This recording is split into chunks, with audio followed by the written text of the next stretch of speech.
Bonsoir, il est 18h et nous sommes le vendredi 22 février. Les prévisions météo du week-end qui approchent, eh bien, ce sera juste après ces informations, 7 minutes d'actu dans la métropole lilloise.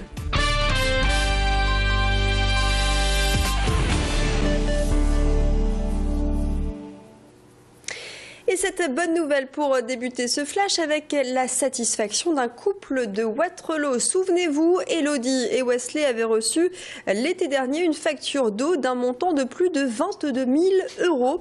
Une facture contestée par le couple. Wesley était d'ailleurs venu sur notre plateau pour expliquer sa situation. Des expertises avaient donc été engagées et n'avaient rien donné dans un premier temps. Alors qu'elle réclamait le paiement depuis plus de 6 mois, la Société des Eaux du Nord vient d'annuler cette facture. Le compteur d'eau pourrait avoir été défectueux, faisant tourner les chiffres en continu. Du côté du couple et notamment d'Elodie qui nous a reçus aujourd'hui, c'est le soulagement mais aussi un sentiment de colère après des mois d'interrogation. À la base, en fait, quand on a reçu la facture suite au passage du technicien, on nous a dit, vous inquiétez pas, on va faire expertiser votre compteur, etc. Donc il y a eu une première expertise, une deuxième expertise. Là, on nous a dit, votre compteur est en pièces, donc il sera plus possible de faire une contre-expertise dessus et ça sera utilisable contre vous au tribunal. Et c'est donc là, à partir de ce moment-là, qu'on a décidé de faire appel aux médias. Rien ne va plus aux urgences de Roubaix. Après la démission de la chef de service en poste depuis 30 ans, les revendications des salariés se poursuivent. Ils réclament davantage de moyens pour assurer notamment les gardes de nuit.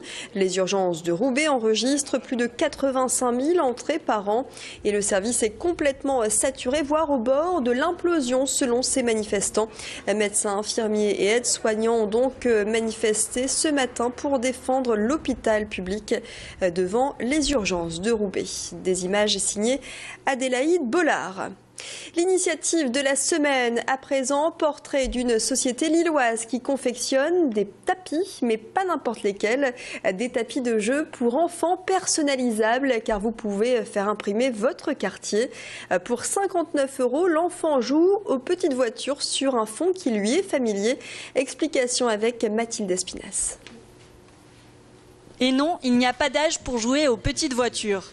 Ce tapis, c'est le bébé de Péric, un tapis personnalisable qu'il a lancé début 2013 avec sa société No Parking. On a eu l'envie d'aller explorer un autre type de marché, le marché vraiment du particulier. Et puis voilà, il y a une petite Madeleine qui est arrivée à la maison et puis on s'est dit c'est l'occasion aussi de voir ce qu'on peut faire pour les enfants. Et puis voilà, tout combiné fait qu'on est arrivé à ce tapis aujourd'hui. Mais pas le temps de jouer, aujourd'hui de nouveaux plans sont imprimés dans cette société tourquenoise. Ensuite, c'est une deuxième entreprise à Vervic qui passera le papier sous une presse chauffante avec le tissu. Un tapis donc très local. On est vraiment sur quelque chose d'ultra local qui a un prix.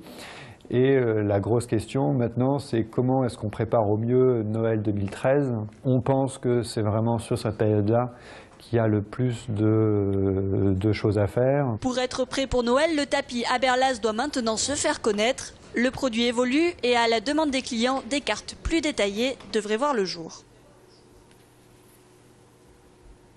Tout seul, c'est le titre du dernier livre de Raymond Domenech. L'ancien sélectionneur de l'équipe de France de football a choisi de se livrer. Il était de passage au Furet du Nord à Lille.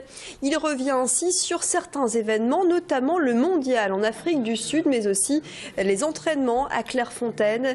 Il parle aussi du comportement de certains joueurs, un livre confession qui a suscité des réactions. Raymond Domenech publie en quelque sorte son carnet de bord avec beaucoup de recul sur ces 6 années passées à coacher les Bleus. J'avais des notes, j'avais des piles de notes que j'aurais dû relire bien avant. Ça aurait peut-être changé la suite. Et puis après, se dire, il y a eu tellement de choses qui ont été dites, écrites sur moi, que je me suis dit, le mieux placé quand même pour raconter ce qui s'est passé, c'est quand même moi. Et j'ai écrit c'est sur ces 6 années, sur ce que j'ai vécu, moi. Musique et découvrons Louise Primat qui vient de sortir un album de 5 titres, Sombre Histoire. Voix, guitare, basse et batterie, 4 musiciens composent ce groupe lillois qui a eu la chance de bénéficier de résidences de travail via le Nautilus, l'Ara et la boîte à musique. Leur style oscille entre rock et folk en passant par des sonorités maliennes. Cécile est la chanteuse de ce groupe, Louise Primat. On a beaucoup de chance dans la région Nord-Pas-de-Calais. Il existe pas mal de structures qui sont des structures culturelles qui encadrent les projets musicaux, jeunes et moins jeunes. Voilà, moi j'avais la chance d'avoir joué dans Cactus in Love depuis 6 ans, donc j'avais quand même beaucoup de connaissances et de relations qui s'étaient établies dans ces structures. Et là, en démarrant un nouveau projet, Louise Primat, je me suis naturellement adressée à ceux avec qui je m'étais bien entendue et qui m'avaient dit si un jour tu as besoin d'aide, n'hésite pas. Voilà, notre travail, on est là pour ça aussi, on est là pour accompagner.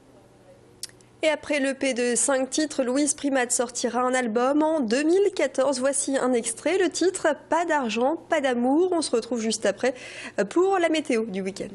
Je reconnais toutes mes mains.